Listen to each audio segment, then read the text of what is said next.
영생의 축복을 받은 자라는 제목의 말씀 가지고 우리가 같이 은혜를 나눠보자 합니다. 인생의 마지막 30분이란 그런 연극이 있어요. 그런 각본에 이런 이야기가 나옵니다. 한 유망한 청년이 30세 늦은 나이에 대학을 마치고 박사 논문을 제출해 놓고 그만 폐암으로 죽음을 눈앞에 두고 있었어요. 의사가 최후로 진단하는데 이제 30분 후면 죽는다는 사망의 선고를 내립니다. 얼마나 기가 막힌 일입니까? 최후의 시간을 기다리고 지나갈 수밖에 없어요. 병상에 누워 최후의 순간을 기다리는데 청년에게 우편배달부가 급한 전보 한 통을 전달합니다. 내용인즉 억만장자인 삼촌이 죽었다. 부고와 함께 상속할 자가 없으니 와서 재산을 전부 다 상속받으라는 내용이에요. 그러나 그 많은 재산을 상속받은들 이 청년에게 아무런 의미가 없잖아요. 시간은 그의 생명을 제쳐가고 있었습니다. 그의 생명은 이제 15분을 남겨놓고 있는데 그때 학교에서 박사학위 논문이 통과되었다는 통지서가 날라옵니다. 그의 생명은 또한 5분을 남겨놓는데 애인에게 그때 다 결혼 승낙의 편지가 옵니다. 그러나 이제 와서는 반가워해야 할 애인의 결혼 승낙도 죽어가는 생명 앞에서는 아무런 위로가 되지 못했던 거예요.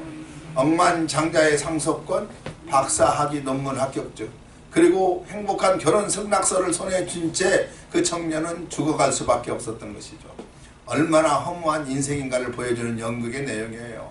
그 청년은 30세 평생을 분투해서 얻은 그 힘든 것을 다 얻었으나 그의 생명을 잃으니까 그 모든 것이 다 휴지자각처럼 무의미하게 되고 말았던 거예요. 그렇습니다. 살아있는 생명이 귀한 거예요. 아멘. 여러분, 인간의 죽음은 그 누구도 예측할 수가 없잖아요. 죽음과 세금은요 면치 못한다는 옛말이 있습니다. 인생은 저마다 자기를 향하여 달려오는 죽음을 회피할 수가 없어요. 그렇습니다. 인생은 저마다 하나님의 주신 시간표 따라 살다가 가는 존재들이에요. 그런데 성경은 그 시간표 안에서 하나님 만나기를 준비하라고 당부하고 있습니다. 성경은 이렇게 말씀하십니다. 야고보서 4장 14절, 너의 생명이 무엇이뇨? 너희는 잠깐 보이다가 없어지는 안개니라. 또 베드로전서 1장 24절에서 25절에 모든 육체는 풀과 같고 그 모든 영광이 풀의 꽃과 같으니 풀은 마르고 꽃은 떨어지되 오직 주의 말씀은 세세토록 있도다. 인생은 저마다 죽음의 밤이 호련히 찾아올 수밖에 없다는 것이죠. 육신의 장막집이 무너지면요 나그네 생활이 끝나는 날이 오는 거예요. 그런데 인생이 죽어버리면 끝이 납니까?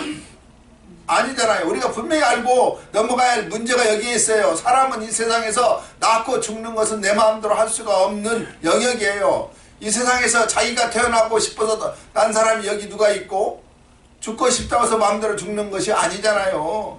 죽고 사는 것은 생명의 주인이신 하나님의 섭리 아래에 있다는 겁니다. 그런데 더 중요한 것은 죽음 뒤가 더 무서운 거예요.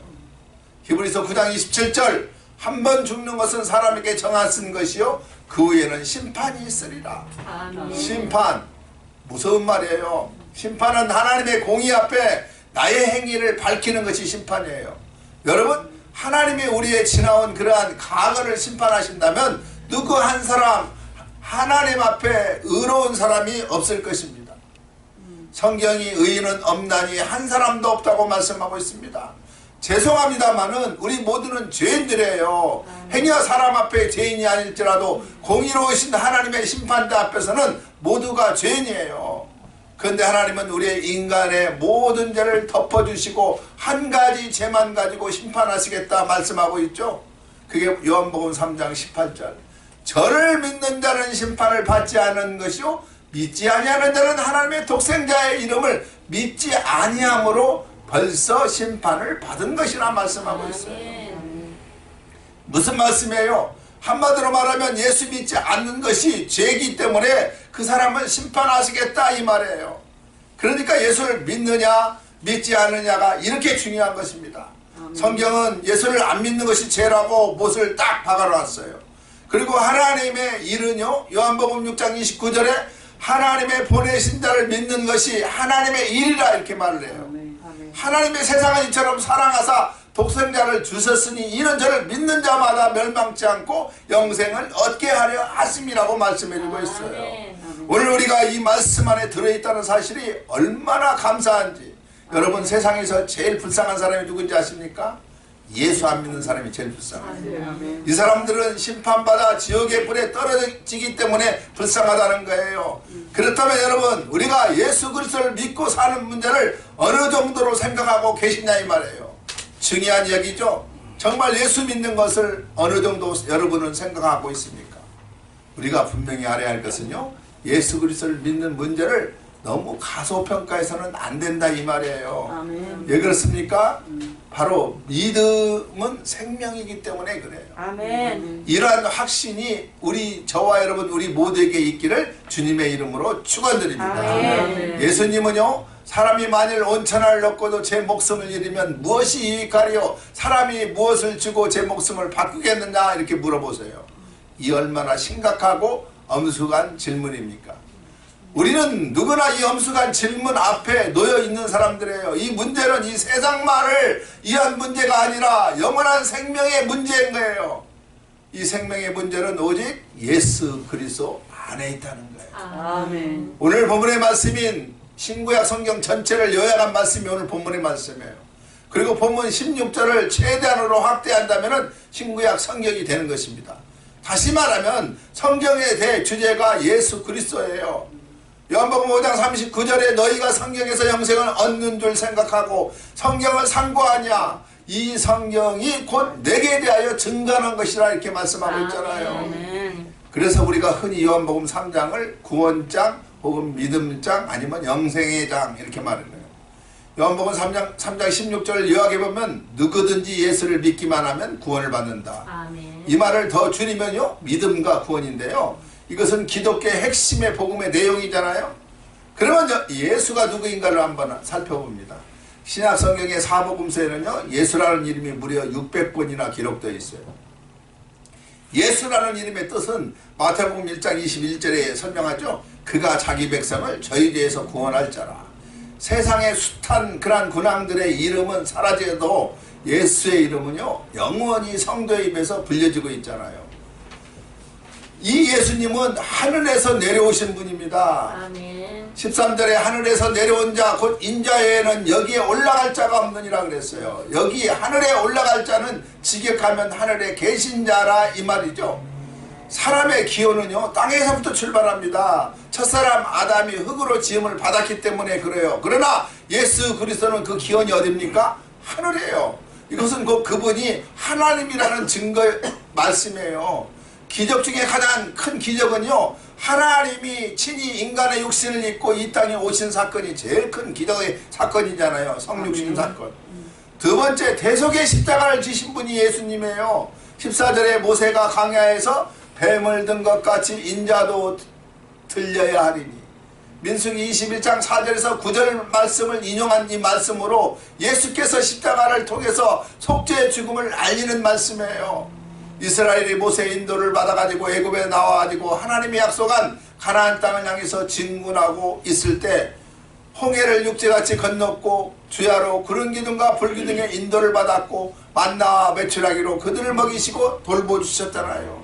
이런 복스러운 삶 속에서 감사와 찬송이 터져 나와야 하는데 그들은 두 가면 지도자 모세와 하나님을 원망했던 사람이에요. 그들의 불평은 길이 나쁘다는 것과 식물도 없고 물도 없다는 그런 불평이었어요. 이때 하나님은 불뱀을 보내서 물개함으로 죽은 자가 많아지게 만들었어요. 비로소 이스라엘 백성들은 자기들의 잘못을 그때서 깨닫고 모세에게 구원을 요청하게 되었고, 모세가 하나님께 기도하자 하나님은요, 구원의 방법을 제시해 주었던 것이죠. 민수기 21장 8절 불뱀을 만들어 장대 위에 달아 물린 자마다 그것을 보면 살리라. 이스라엘 백성에게 구원을 주는 장대 위의 노뱀, 그것은요, 자기 백성을 저희 위해서 구원하시기 위한 예수님의 대속의 십자가의 죽음을 예표하는 그러한 사건인 거예요. 여기 이 뱀은 마귀를 나타내요. 물린 자는 주인을 가리키죠. 죄인을 가리키죠. 장대 위의 노뱀은요, 세상죄를 지신 예수 그리스도를 가리키고 있습니다. 노뱀을 쳐다보면 살았는데 이것은 곧 예수님을 믿음으로 구원을 얻는 것을 나타내는 말씀인 거예요. 사도행전 16장 31절에 주 예수를 믿으라 그리하면 너와 내 집이 구원을 얻으리라 말씀하고 있잖아요. 예수님은 세 번째 영생을 주시는 분이에요. 16절에 이는 저를 믿는 자마다 영생을 얻게 하려 하심이니라. 아멘. 요한복음 10장 28절에도 내가 저희에게 영생을 주느니 영원히 멸망치 아니함터이요. 로마서 5장 21절에도 우리 주 예수 그리스도로 말미암아 영생에 이르게 하려 함이로다. 다른 곳에는 영생이 없어요. 예수 그리스도에게만 영생이 있는 줄 믿으시기 바랍니다. 아멘. 사도행전 4장 12절에 하나님은 천하 인간에게 구원을 얻을 만한 다른 이름을 우리에게 주신 일이 없다고 말씀하고 있어요. 그러므로 예수 밖에는, 그 다음에 교회 밖에는 구원이 없어요. 오직 예수를 믿는 자만이 영생을 얻게 되는 것입니다. 아멘. 요한복음 5장 24절 내 말을 듣고 또 나를 보내신 이를 믿는 자는 영생을 얻었고 심판에 이르지 아니하나니 사망에서 생명으로 옮겨졌다고 말씀하고 있잖아요. 그러면 우리가 여기서 16절의 믿음과 구원을 말할 때 몇 가지 알아야 할 것이 있어요. 첫째는요, 관계성입니다. 누구든지 저를 믿으면요 멸망치 않고 영생을 얻으리라 그랬는데, 여기서 저는 물론 누구를 말합니까? 예수님을 말하죠. 예수님과 관계되지 않고는 구원이 없다 이 말이에요. 여기서 구원의 주체는요 어디까지나 예수님이에요. 믿음이 예수님과 관계될 때만 그것이 본문에 말하는 믿음이라 말할 수가 있어요. 성경은 이 관계성을 말할 때 요한복음 15장에 포도나무의 비유를 들어주고 있죠. 포도나무 가지가 아무리 극상품이라 하더라도 줄기에 붙어있지 아니하면 아무 소용이 없잖아요. 그래서 요한복음 15장 4절에 이렇게 말씀하십니다. 내 안에 거하라 나도 너희 안에 거하리라. 가지가 포도나무에 붙어있지 아니하면 절로 가시를 맺을 수 없음같이 너희도 내 안에 있지 아니하면 그러하리라 말씀하고 있고요. 7절에는 너희가 내 안에 거하고 내 말이 너희 안에 거하면 무엇이든지 원하는 대로 구하라 하면 이루리라 이렇게 말씀하고 있어요. 아멘. 관계성이 이렇게 중요해요. 이 땅의 모든 그리스도인들은 이렇게 모두 예수의 생명 속에 연합이 되어 있다는 것이죠. 예수가 계신 곳에 바로 우리가 있고 우리가 있는 곳에 주님이 함께 계시는 거예요. 아멘. 그리고 주님이 누리는 축복도 우리가 함께 누리는 것입니다. 주님이 부활했으니까 우리도 부활을 하게 될 거예요. 아멘. 주님이 영광을 받았으니까 우리도 영광을 받아요. 주님이 승리했으니까 우리도 승리합니다. 아멘. 주님이 세상을 이겼으니까 우리도 세상에 승리해요. 아멘. 그것은 우리가 모두 주님께 연결되어 있기 때문에 그렇습니다. 아멘. 골로새 3장 3절에 이는 너희가 죽었고 너희 생명이 그리스도와 함께 하나님 안에 감춰져 있음이라 이렇게 말씀하고 있어요. 이것이 모든 관계성에 대해서 설명해 주는 말씀이에요. 누가복음 18장의 불의한 재판관에 비유해서 낭망치 말고 기도라는 말씀의 기도의 응답에 몇 가지 근거를 알려주고 있습니다. 첫째는요, 관계의 근거예요. 불의한 재판관의 비유 속에 보면은요, 아무 사이도 아닌데도 들어줬는데 하물며 하나님의 자녀인 저와 여러분 우리 거 안 들어주겠습니까? 부모와 자식 간의 관계인데 왜 안 들어주겠어요? 육신의 부모도 자식에게 좋은 것을 주기를 원하고 계시잖아요. 하나님은 우리의 영의 아버지십니다. 이사야서 49장 15절에서 16절에 여인이 어찌 그 젖먹는 자식을 잊겠으며 자기 태에서 난 아들을 궁일이 여기지 아니하겠느냐. 그들은 혹시 잊을지라도 나는 너를 잊지 아니할 것이라. 내가 너를 내 손바닥에 새겼고 나의 성벽이 항상 내 앞에 있나니라고 말씀하고 있습니다. 아멘. 무슨 말씀이에요? 어머니가 젖먹는 아이를 잊어버리더라도 하나님은 우리의 이름을 하나님의 손바닥에 써놓고 기억하고 계신다. 이사야 선지자가 말하는 정말 은혜스러운 말씀이잖아요. 아멘. 두 번째는 약속의 근거가 있어야만 합니다. 약속이 없는 사이도 들어주시는데 약속하신 하나님이 왜 안 들어주시겠냐 이 말이에요. 아멘. 재판관은 들어주겠다는 약속이 없었어요. 그러나 들어줬잖아요. 하나님은 성경 곳곳에서 기도의 응답을 약속하고 있습니다. 마태복음 7장 7절에서 11절에 보면은 구하면 주시겠다 약속이에요. 찾으면 만나주겠다 약속이에요. 두드리면 하늘 문을 열어주겠다는 약속이 있어요. 아멘. 로마서 8장 32절에 자기 아들을 아끼지 아니하시고 우리 모든 사람을 위하여 내어주신 이가 어찌 그 아들과 함께 모든 것을 우리에게 은사로 주지 아니하겠느냐고 말씀하고 안문하고 계세요. 아멘. 그런데 우리가 기도할 때 꼭 필요한 것이 있어요. 무엇인지 아십니까 여러분? 믿음으로 기도를 해야 해요. 아멘. 마태복음 21장 22절 너희가 기도할 때 무엇이든지 믿고 구하는 것은 다 받으리라고 말씀하고 아멘. 있습니다. 세 번째는요, 능력의 근거에서 기도를 하죠. 재판관은 인간의 능력밖에 없었어요. 그러나 하나님은 전능하신 분이잖아요. 홍해 바다를 하나님의 뜻으로 그냥 콧김으로 갈라놓아 버렸어요. 반석의 생수를 내신 하나님이에요. 죽은 사람을 4일이 지났는데 썩어버린 그 나사로를 살리시는 하나님이에요. 아멘. 우리가 그 하나님을 가소평가할 때가 너무나 많이 있어요. 이것은 하나님을 하나님처럼 믿지 않기 때문에 그런 일이 생겨나요. 아멘. 마가복음 10장 27절에 사람으로는 할 수 없을 때 하나님은 다 할 수 있다 이렇게 말씀하고 있어요. 아멘. 신앙생활은 이런 관계성을 잘 이해하고 믿으면은요 큰 역사가 일어날 수밖에 없습니다. 아멘. 두 번째는 믿음과 구원은요 인식하는 일, 즉 하나님을 바로 알아야 하는 거예요. 오늘 본문 16절에 이는 저를 믿는 자마다 멸망치 않고 영생을 얻게 하려 하심이라고 말씀하고 있습니다. 누구든지 그를 믿게 해서 영생을 얻게 하시려고 하나님은 예수님을 이 땅에 보내주셨어요. 중요한 것은요 누구든지 믿으면 영생을 얻는다는 이 사실을 우리가 꼭 알아야 해요. 천국은 예수 믿고 영생을 얻은 자들이 들어가는 곳이 천국이에요. 오직 믿음이 영생을 얻게 되는데 예배서 2장 8절에 이것을 값없이 주시는 하나님의 선물이라 이렇게 말씀해요. 아멘. 사실 세상에 가장 큰 것은요 하나님이 거저주시는 선물일 거예요. 우리가 날마다 먹고 마시는 공기는요 음식값처럼 값을 쳐서 지불해야 한다면요 엄청날 거예요. 우리가 만일 혜택을 받는 햇빛값을 전기 료 내듯이 계산을 해서 낸다면 그건 또한 엄청난 값일 거예요. 우리가 매일 먹고 쓰는 그러한 또 물값을 전부 내야 한다면 그 값이 엄청날 거예요. 수도세라는 것은요 사실 물 수송 요금이지 물값이 아니에요. 영생은 인간이 하나님께로부터 받은 선물 가운데 가장 큰 선물인 것입니다. 아멘. 너무나 큰 선물이기 때문에 그 값을 지불할 수가 없어요. 그래서 바울 사도는 값없이 주신 하나님의 선물 이렇게 얘기하고 있잖아요.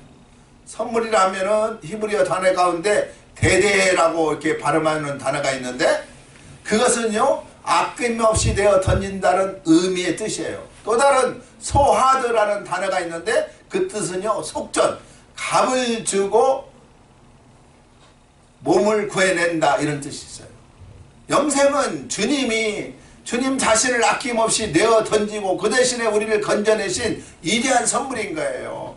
하나님이 세상을 이처럼 사랑하사 독생자를 주셨다는 이 말은 이 땅에 살고 있는 사람들을 사랑하셔가지고 하나밖에 없는 이 아들 예수 그리스도를 아낌없이 십자가에 내주셨다는 거죠. 아멘. 이 사실을 인식하고 아는 것이 바로 믿음이에요. 아멘. 믿음이라고 하는 것은요 우선 알아야 합니다. 알지 못하면요 믿음이 시작되지 않아요.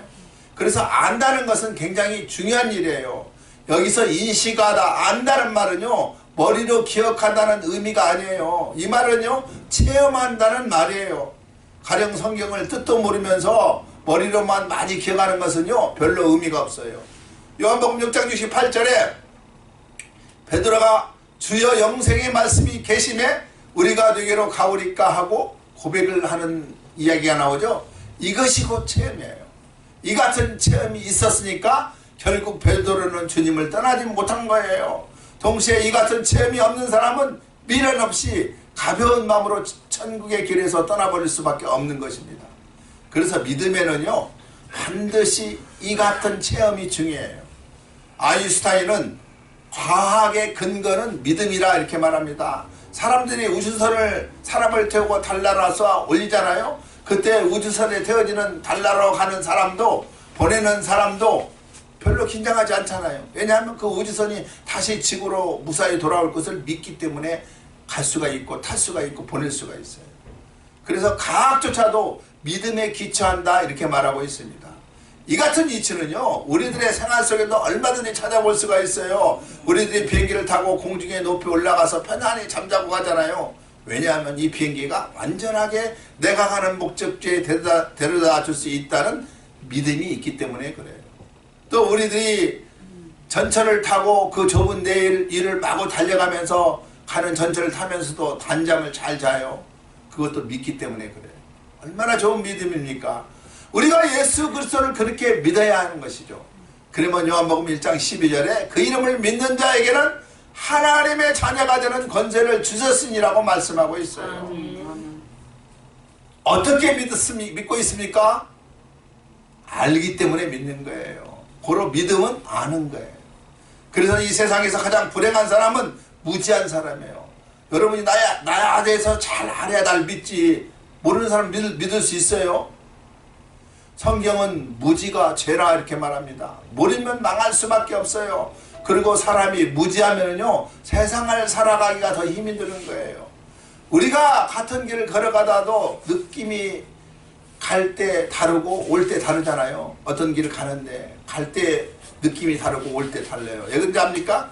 갈 때는 모르는 길을 가기 때문에 똑같은 길인데 더 멀게 느껴져요. 그런데 올 때는요, 이미 한번 갔다 오는 아는 길이기 때문에 더 가깝게 느껴져 가지고 똑같은 길인데 금방 오는 거예요.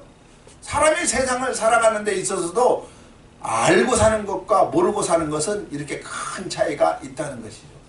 그래서 성경은 하나님을 아는 것이 지식의 근본이라 이렇게 말하면서 당부하기를 힘써 여호와를 알라 말합니다. 왜 그렇습니까? 아는 일이 곧 믿음이기 때문에 그래요. 하나님은 전능하신 분이십니다. 그분은 지금도 우주 만물을 운행하고 계세요. 시편 19편 1절에 하늘이 하나님의 영광을 선포하고 궁창이 그 손으로 하신 일을 나타내도다 말씀하고 있고요. 히브리서 3장 4절에 보면요, 집마다 지은 이가 있으니 만물을 지으신 이는 하나님이시라. 우리가 믿는 하나님은 바로 이런 하나님이세요. 하나님을 바로 알면은 우리의 신앙의 높이도 깊이도 넓이도 측량할 수가 있는 것입니다. 세 번째로 믿음과 구원은요, 예수를 영접하는 일이에요. 믿음은 알고 인식하는 것만이 전부가 아니고 알고 인식한 바를 마음 깊이 영접을 해야 진정한 믿음이에요. 마음으로 받아들여서 나의 주님으로 고백하고 나의 주님으로 체험될 줄 알아야만 합니다. 예수 그리스도를 영접했다는 뜻은요, 나 중심의 하나님 중심으로 전환하는 거예요.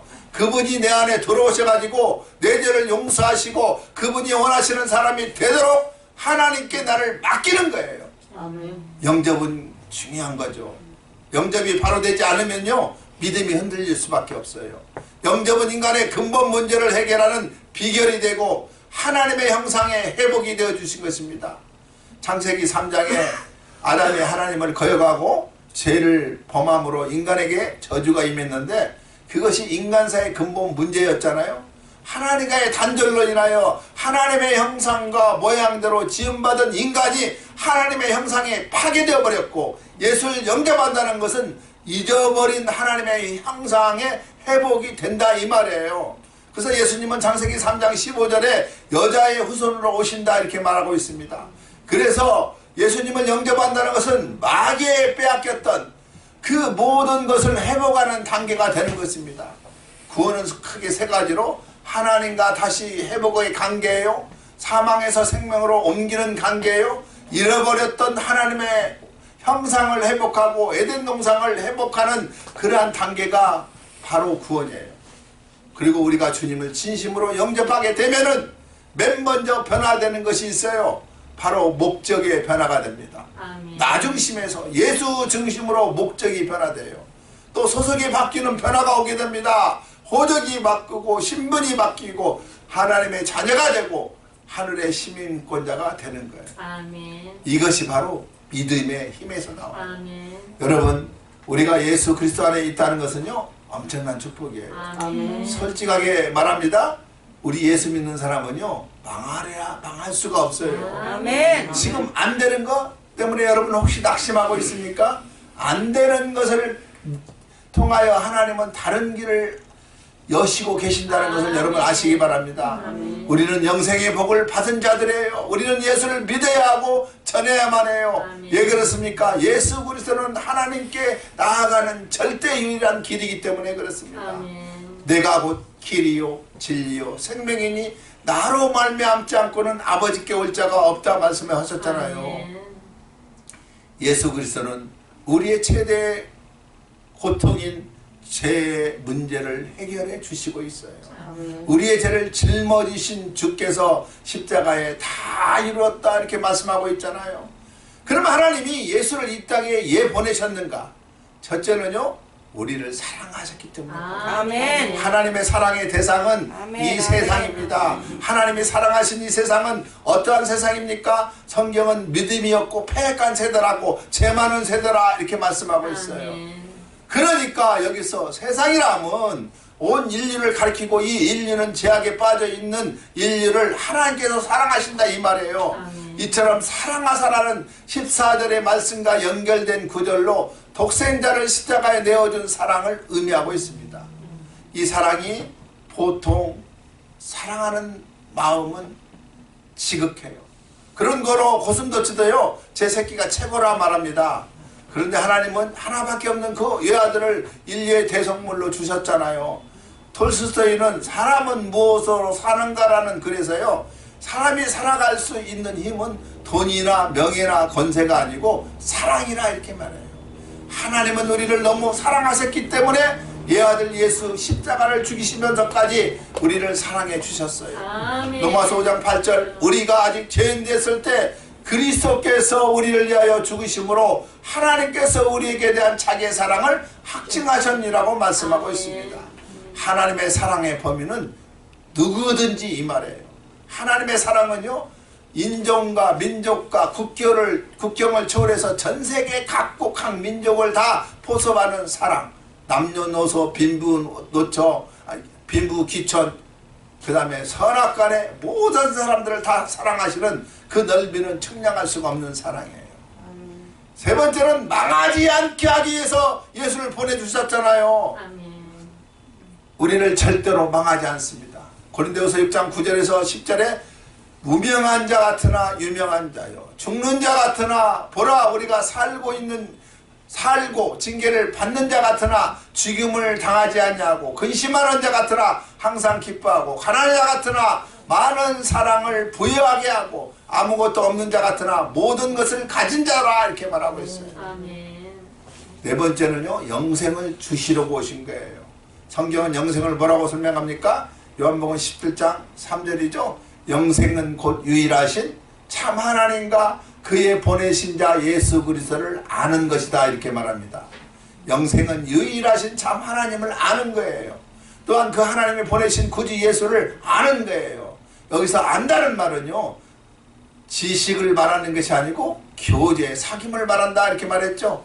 하나님과 사귀고 교제하는 것이 영생이에요. 영생이란 하나님과 동행하는 행복한 삶을 말해주고 있습니다. 독생자 그리스도를 믿는 순간 우리 인생에는 놀라운 변화가 일어날 수밖에 없어요. 우리가 성령이라고 말하는 히브리어의 루아크라는 이 단어는 하나님이 숨을 불어 넣는다는 뜻이에요. 우리가 예수를 구주로 영접할 때 성령이 우리에게 오셔요. 이때부터 우리의 인생은 하나님이 인도하시는 새로운 삶이 되고 마는 것입니다. 로마서 3장에서는요 성령을 곧 생명이라 이렇게 말씀하고 있고요, 요한복음 14장에서는 보혜사라 이렇게 말씀하고 있어요. 또한 생명이 있는 자에게는 반드시 생명의 역사와 증거가 따라온다는 거예요. 하나님은 우리가 절망 가운데 탄식하며 주를 부를 때 한마디도 놓치지 않고 들으시며 응답해 주시고 있어요. 그래서 하나님의 자녀는 멸망하지 않는 승리의 신분인 것입니다. 또 영생은 여러분 무엇입니까? 글자 그대로 영원히 사는 것이 바로 영생이잖아요. 우리가 영원히 살기 위해서는 하나님의 나라에 들어가야 하는 것이죠. 그래야 영원히 죽지 않고 살 수가 있잖아요. 멸망하지 않고 영생을 얻게 하려 하심이라고 말씀하고 있습니다. 하나님의 사랑을 받는 방법은 어디에 있습니까? 믿음에 있어요. 이는 저를, 예수님을 믿는 자마다 구원의 범위는 무제한이에요. 성별의 차이도 없고 연령의 차이도 없으며 빈부귀천의 차이도 없으며 종족의 구분도 없으며 때와 시의 구분도 없어요.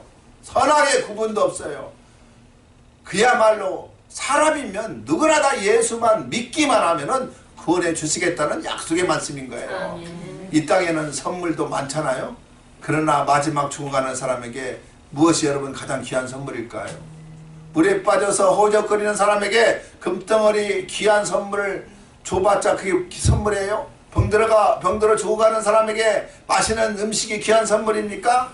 아니잖아요. 이러한 사람에게는 생명 이상 귀한 것이 없어요. 영원히 죽어가는 자에게는 예수님밖에 필요한 것이 없어요. 영생의 축복을 받은 우리가 해야 할 일은요, 주의 제자로 살아갈 줄 알아야만 합니다. 아멘. 예수님을 따르는 사람들은 크게 둘로 나눌 수가 있어요. 첫째는 무리들이었고요, 둘째는 제자들이었어요.